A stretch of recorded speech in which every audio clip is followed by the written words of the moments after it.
আমাদের সমাজের মধ্যে সবচেয়ে বড় সমস্যা তৈরি করেছে হচ্ছে আমরা পরিবার কেন্দ্রিক কোনো শিক্ষা আমাদের সন্তানকে দিচ্ছি না। পরিবার কেন্দ্রিক শিক্ষা, পরিবার কিভাবে গঠন করতে হবে, বিয়ে শাদীর মাসআলা আমরা জানাই না, তালাকের মাসলা আমরা শিখি না, নিজেও শিখি না, সন্তানদেরকেও শিখাই না। আমরা শরীয়ত থেকে দূরে সরে গেছি। শরীয়ত যদি না মানতে আমরা যেন অনেকে খুশি থাকি। আমাদের ইউনিভার্সিটিগুলোতে কত শরীয়তের কোনো মাসআলা নাই।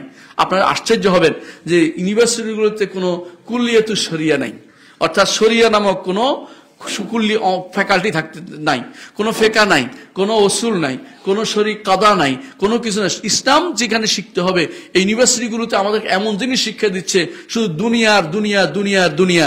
এই ইউনিভার্সিটিগুলো আমাদেরকে দিন শিখার কোনো পথ আমাদেরকে দেখাচ্ছে না। আমরা সন্তানদেরকে আমরা নিজেরাও শিখি নাই, সন্তানদেরকে দিনও শিখাতে পারি নাই।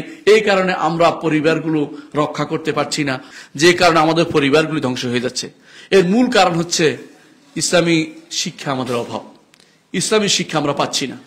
ইসলামী শিক্ষা, সত্যিকার ইসলামী শিক্ষা যদি আমরা পেতাম, আমরা যদি জানতে পারতাম মুহাম্মদ রাসূলুল্লাহ সাল্লাল্লাহু আলাইহি ওয়াসাল্লাম তার স্ত্রীদের সাথে কেমন ব্যবহার করেছেন, মুহাম্মদ রাসূলুল্লাহ স্ত্রীরা তার রাসূলের সাথে কেমন ব্যবহার করেছেন, এবং সাহাবায়ে কেরাম তাদের স্ত্রীদের সাথে কেমন ব্যবহার করেছেন, সাহাবিয়াতরা নারী সাহাবীরা তাদের স্বামীদের সাথে কেমন ব্যবহার করেছেন, এটা যদি আমরা পরিপূর্ণ মাসাইলের মাধ্যমে জানতে পারতাম তাহলে আমাদের এত সমস্যা আমাদের ঘটতো না।